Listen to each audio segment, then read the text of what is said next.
అందరికీ నమస్కారం. Welcome to my channel Sneha tech 9. కొత్తగా ఎవరైనా ఛానల్ చూస్తున్నట్లయితే ఛానల్ సబ్స్క్రైబ్ చేసుకొని బెల్ ఐకాన్ని ప్రెస్ చేసుకోండి. ఈరోజు మన వీడియో వచ్చేసరికి మలయాళం బిగ్ బాస్లో మస్తాని ఎలిమినేట్ కావడం జరిగింది. సో ఎందుకు ప్రత్యేకంగా ఎప్పుడు మలయాళం గురించి చేయలేదు కదా, ఇప్పుడు ఎందుకు ప్రత్యేకంగా వీడియో చేస్తున్నాను అంటే దాంట్లో ఒక స్పెషాలిటీ ఉంది. సో అది ఏంటి, అసలు ఎందుకు ఈ మస్తాని ఎలిమినేట్ కావడం జరిగింది? సో మీరు ఒకసారి ప్రోమో చూసి రండి, అప్పుడు మీకు చాలా క్లారిటీ వస్తుంది. నేను కొన్ని క్లిప్స్ కూడా పెడతాను చూడండి. మస్తాని ఎలిమినేట్ అయ్యి వెళ్తుంటే అందరు ఎంత సంతోషంగా ఉన్నారు. సో ఎందుకు ఇంతమంది కంటెస్టెంట్స్ ఇంత ఆనందంగా ఉన్నారు? ఎందుకంటే ఏ బిగ్ బాస్లో కూడా ఇలా జరగలేదు. ఒకరు వెళ్ళిపోతుంటే అంత ఆనందంగా ఎవ్వరు కూడా లేరు, ఉండరు కూడా. కానీ ఈ సిచ్యువేషన్లో ఎందుకు ఇలా జరిగింది అనే దాని గురించి ఈ వీడియో ఉండబోతుంది. సో ఎక్కడ కూడా స్కిప్ చేయకుండా ఎండ్ వరకు చూడండి, అలాగైతేనే మంచిగా అర్థమవుతుంది. సో వీడియోలోకి వెళ్ళినట్టయితే బిగ్ బాస్ మలయాళం ఇప్పుడు 7th సీజన్ రన్ అవుతుంది. సో ఆల్మోస్ట్ కొన్ని వీక్స్ కూడా అయిపోయాయి. ఇప్పుడు ఒక ఎలిమినేషన్ కావడం జరిగింది. సో మస్తాని ఎలిమినేట్ అయింది.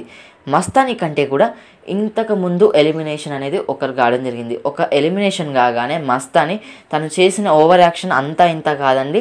తను వెళ్ళిపోతుంటే thank you Bigg Boss, thank you audience, మీరు అందరు కలిసి వెళ్ళగొట్టారు, నేనే తోపు అన్నట్టుగా బిహేవ్ చేసింది. చాలా రూడ్గా బిహేవ్ చేసి కెమెరాస్ ముందు కానీ ఆడియన్స్కి కానీ చాలా వరస్ట్గా అనిపించింది. మనకు ఎలాగైతే తెలుగు సీజన్లో శోభ, రతిక ఎలా అనిపించారో దానికి డబల్గా మనకు మస్తాని కనబడడం జరిగింది మలయాళంలో.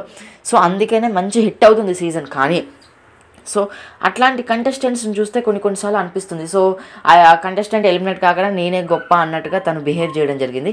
కానీ 2 వీక్స్ కాగానే తను కూడా ఎలిమినేట్ కావడం జరిగింది. సో ఎందుకంటే ఆడియన్స్ చూస్తున్నారు అనేది తను మర్చిపోయింది.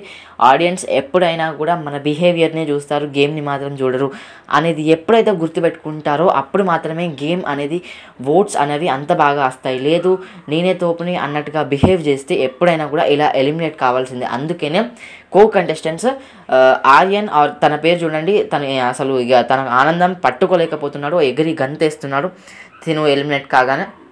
సో ఇలా చేస్తే ఎవరైనా కూడా అలానే చేస్తారు. అతను ఒక్కనైనా కాదు, చాలామంది కూడా మాస్కులు పెట్టుకొని మంచిగా డ్యాన్స్లు వేస్తూ తను వెళ్ళిపోతుంటే ఒక్కరు కూడా బాధగా లేరు, అస్సలు బాధగా లేరు. తను కూడా పెద్దగా బాధగా లేదు, ఎందుకంటే తను కూడా ఎక్స్పెక్ట్ చేసింది. ఎందుకంటే తను చేసిన ఓవర్ యాక్షన్కి ఎప్పుడో వెళ్ళిపోవాల్సిందని అనుకుంది. బట్ ఇంత త్వరగా ఆల్రెడీ తను వైల్డ్ కార్డ్గా రావడం జరిగింది మళ్ళీ. ఎందుకంటే ఫస్ట్లోనే రాలేదు, వైల్డ్ కార్డ్గా వచ్చి అంత రూడ్ బిహేవియర్ అండ్ అంత ఒకరు వెళ్ళిపోతుంటే ఎప్పుడైనా కూడా తను మంచిగా చెడ మర్చిపోయి మంచి ఫీడ్బ్యాక్ ఇవ్వాలి. కానీ తను వెళ్ళిపోతుంటే తిను చేసిన ఓవర్ యాక్షన్కి ఇప్పుడు కర్మ అనేది చాలామంది ఇప్పుడు యూట్యూబ్లో ఫేమస్ ఇన్స్టాగ్రామ్లో ఫేమస్ అవుతుంది.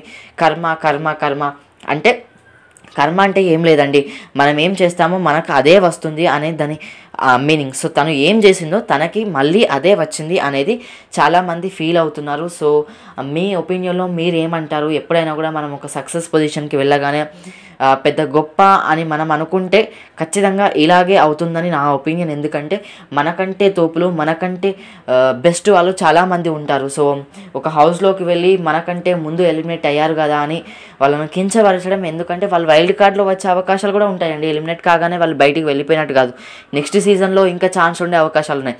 ఇప్పుడు అంత ఎందుకంటే రోహిణి సీజన్ 3 ఆర్ సీజన్ 4లో అసలు తను నిరూపించుకోలేకపోయింది, ఆటనే ఆడలేదు. బట్ సీజన్ 8లో ద బెస్ట్ కంటెస్టెంట్ అంటే రోహిణి అని చెప్తారు. ద లేడీ టైగర్ అనగానే రోహిణి అని మనకు గుర్తొస్తుంది. ఎందుకు తను అంత బాగా ఆడింది. ఒక్కోసారి మనం ఎంత బెస్ట్ ఇచ్చినాం అంటే అదే రోహిణి, కానీ సీజన్ 3లో అంత బాగా ఆడలేదు. కానీ సీజన్ 8లో ఎంత బాగా ఆడింది, ఎంత బాగా నవ్వించింది, అదే పర్సన్, అదే మెంటాలిటీ. కానీ కొన్నిసార్లు మన పక్కన ఉన్న వాళ్ళ దాన్ని బట్టి కూడా ఉంటుంది మన ఎక్స్ప్రెషన్ కానీ మన బిహేవియర్ కానీ. సో అది మస్తాని తెలుసుకోలేకపోయింది. అందుకనే తను కూడా ఎలిమినేట్ అయిపోయి ఒక హోస్ట్ ముందు కానీ ఆడియన్స్ కూడా ఎలా చప్పట్లు కొడుతున్నారో ప్రోమో చూడండి తెలుస్తుంది. ఆడియన్స్ కూడా అంత బాగా అనిపించింది. ఒకవేళ తనకు తెలుగు వచ్చుంటే మాత్రం ఖచ్చితంగా తెలుగు సీజన్లోకి కూడా తీసుకొచ్చేవారు. ఎందుకంటే ఇట్లాంటి కంటెస్టెంట్సే మన తెలుగు వాళ్ళకి కావాలి. మలయాళం వాళ్ళు వదిలేస్తారేమో కానీ తెలుగు వాళ్ళకు ఇట్లాంటి కంటెస్టెంట్స్ కావాలి. కాబట్టి సో మీకేమనిపిస్తుందో కామెంట్ బాక్స్లో కామెంట్ చేయండి. నాకైతే నిజంగా మంచి డెసిషన్, ఆడియన్స్ మలయాళంలో చాలా మంచి డెసిషన్ తీసుకున్నారు. అలాంటి కంటెస్టెంట్స్ మన దగ్గర కూడా ఉన్నారు, కానీ ఏమీ చేయలేకపోతున్నారు. నా తెలుగు వాళ్ళు ప్రియా లాంటి కంటెస్టెంట్స్ని అయితే ఎలిమినేట్ చేశారు, కానీ శ్రీజ లాంటి కంటెస్టెంట్స్ని ఎలిమినేట్ చేయలేకపోతున్నారు. And next video voting video ఉంటుంది, దాంట్లో శ్రీజ టాప్లో ఉంది. సో ఎంత ఓటింగ్లో టాప్లో ఉంది ఏంటి అనే అన్ని విషయాల గురించి ఆ వీడియోలో డిస్కస్ చేసుకుందాం. ఇదైతే గుర్తుపెట్టుకోండి, ఎప్పుడైనా కూడా కర్మ అనేది గుర్తుపెట్టుకోండి. మనం ఏం చేస్తామో మనకి అది వస్తుంది. సో దీనిపై మీ ఒపీనియన్ ఏంటి? మీకు ఎప్పుడైనా ఇలాంటివి వచ్చాయా, లేకుంటే మీ మీద ఎవరైనా రాంగ్ ఎలిగేషన్స్ వేసి వాళ్ళే ఎలిగేషన్ పడ్డారా అనే దాని గురించి కామెంట్ బాక్స్లో కామెంట్ చేయండి. ఎందుకంటే కొన్నిసార్లు మన తప్పు లేకున్నా కూడా మన మీద ఎలిగేషన్స్ పడుతూ ఉంటాయి. లైక్ సంజన గారికి పాపం తను ఏదో డ్రగ్స్ కేసులో చిక్కుకున్నారట. తన తప్పేమీ లేదు, కానీ తను చిక్కుకున్నారు అండ్ తను చాలా బాధ అనుభవించి ఈ స్టేజ్ వరకు వచ్చి తను నిరూపించుకోవడానికి ఈ స్టేజ్ వరకు వచ్చారు. తను విన్ కావడానికి రాలేదు అని ఫస్టే చెప్పారు. అందుకనే తను ఏమైనా పర్లేదు, ఎలా ఆడినా పర్లేదు అని తను ఆడుతుంది. అదే మనం కూడా అలాగే ఉంటేనే మంచిదని నా ఒపీనియన్. మనకేమనిపిస్తుందో అది చేస్తే బెటర్. కానీ ఎట్లా పడితే అట్లా మాట్లాడితే, పక్కన వాళ్ళు ఫీల్ అవుతున్నారా లేదా అని మాట్లాడితే కూడా ఇలాగే ఎలిమినేషన్ కావాల్సి వస్తుంది. తన ఎలిమినేషన్ కారణం తన నోటి దూల, తన ఓవర్ యాక్షన్, ఓవర్ కాన్ఫిడెన్స్ అనేది నా ఒపీనియన్. మీ ఒపీనియన్లో మీరేమనుకుంటున్నారో కామెంట్ బాక్స్లో ఖచ్చితంగా కామెంట్ చేయండి. మలయాళం గురించి ఇంకా అప్డేట్స్ ఇవ్వాలా కామెంట్ బాక్స్లో కామెంట్ చేయండి. ఎందుకంటే కొంచెం కామెంట్స్ అంటే కొంచెం అర్థమవుతుంది నాకు మలయాళం, కాబట్టి ట్రై చేస్తాను. ఒకవేళ మీరు కామెంట్ చేసినట్లయితే అంటే కొంచెం ఇంపార్టెంట్ అప్డేట్స్ అయితేనే ఇస్తాను, అన్నీ ఇవ్వలేను. కానీ ఇంపార్టెంట్ అప్డేట్స్ కావాలి అంటే మాత్రం ఒకసారి కామెంట్ బాక్స్లో కామెంట్ చేయండి. తెలుగు అయితే రెగ్యులర్గా ఇస్తూనే ఉంటున్నాను. సో వీడియోస్ చూడండి, వైల్డ్ కార్డ్స్ ఎవరు అది ఇది అని అన్ని వీడియోస్ చేస్తూనే ఉన్నాను.